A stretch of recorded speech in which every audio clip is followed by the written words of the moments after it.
Dos Vidania, Dartonians, and welcome back to the Wandering Larper. I'm your host, Salvatore, along with co-host Ashley Gray. And tonight's episode is the Wandering Larpers Advanced Guide to Larping. Hopefully you've already seen the intermediate episode and the beginner's episode, and this is the advanced episode. So without further ado, let's jump right into the episode. So, we went to a Nero International event. It was great.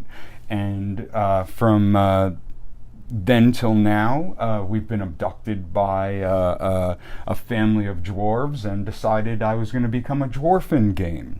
So I really want to influence the game as a dwarf. So what did I decide to do? Get dwarf-like costuming and a beard, a good hammer, because every dwarf should have a good hammer.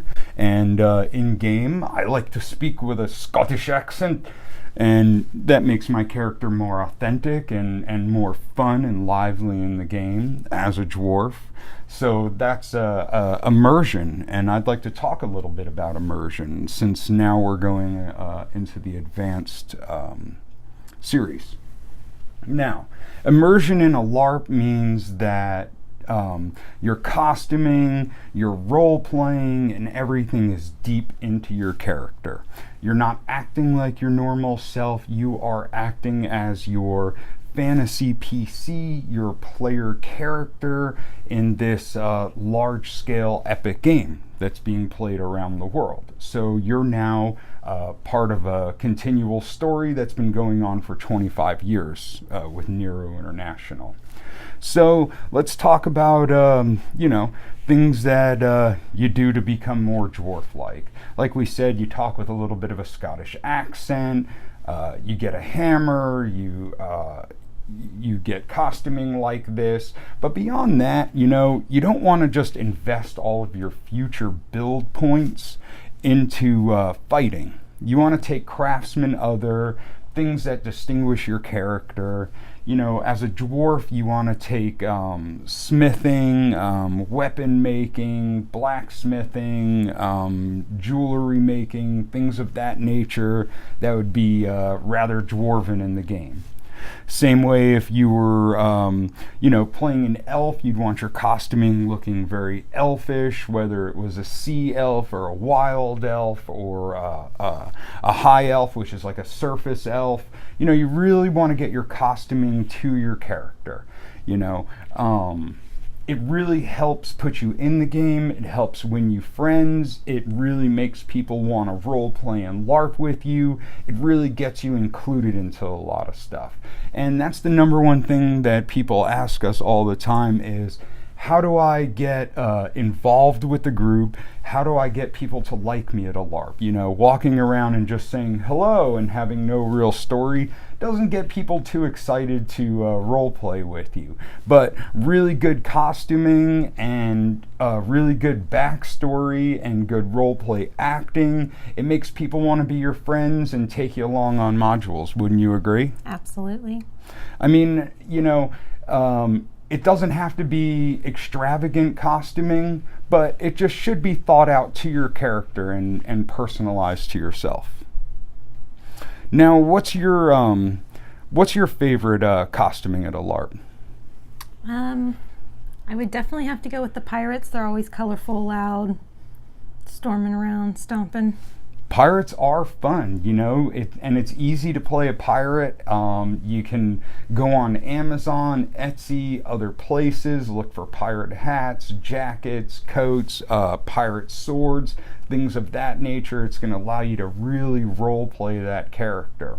Now, there's some advanced stuff, like I mentioned, wild elves and sea elves, where wild elves are kind of native themed, and they have feathers and bones, and they're real foresty, and it's a real cool thing to play, but harder to pull off. The same thing with sea elves, which are a version of elves that are aquatic and out of the ocean, so they kind of have gills and blue, and they wear a lot of makeup.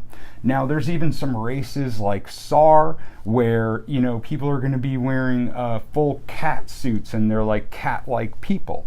And there's also scavengers and wilders, which is a combination of any human and any animal that you can dream of that you can pull off with costuming, which is really cool and really impressive when done right, but that takes a little bit of a more advanced player.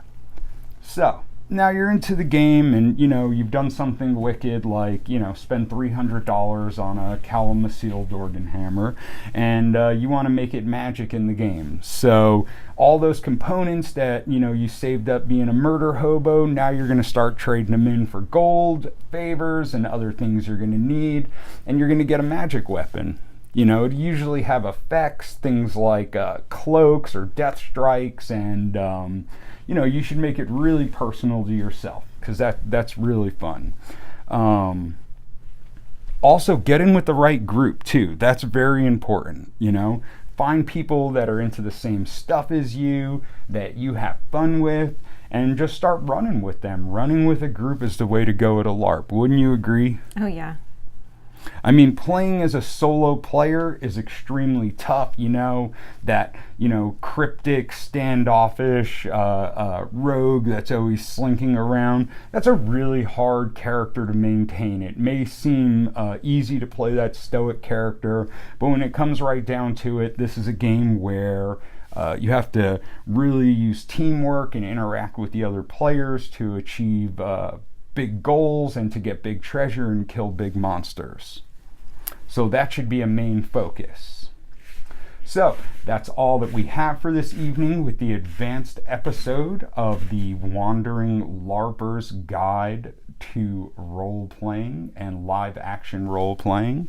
As always, I'm your host, Salvatore, along with co-host Ashley. bidding you good night.